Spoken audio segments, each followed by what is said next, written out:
As we count down to the World Cup, we're also keeping an eye on plans to keep you safe as thousands of people from around the world descend on Kansas City.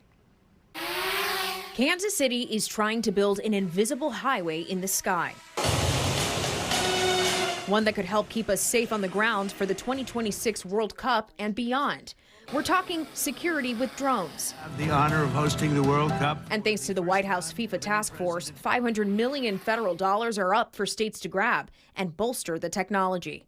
Kansas City wants in, racing to apply by a December 5th deadline. I'd say the city and the region and the task force are moving faster than most of the other cities. Michael Helander is the CEO of AirspaceLink. It's a company with the FAA's stamp of approval to serve as air traffic control for drones. Helander says they've been preparing KC for this moment.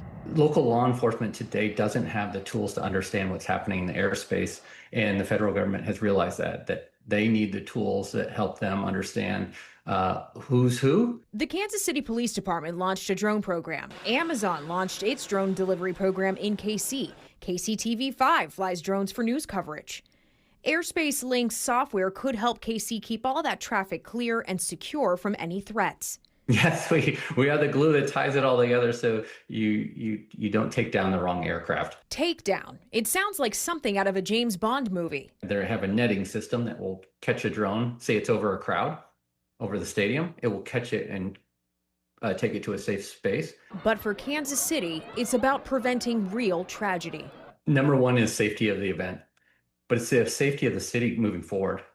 We are seeing a lot of drone incursions right now, even into airports. So as the clock ticks down to kickoff for the World Cup in our backyard, we're confident that with what we've seen, the city is well organized and ready to go with the recommendations. Helander says Kansas City is on track to get counter-drone security up in time, in hopes that when it comes to public safety, the sky's no longer the limit.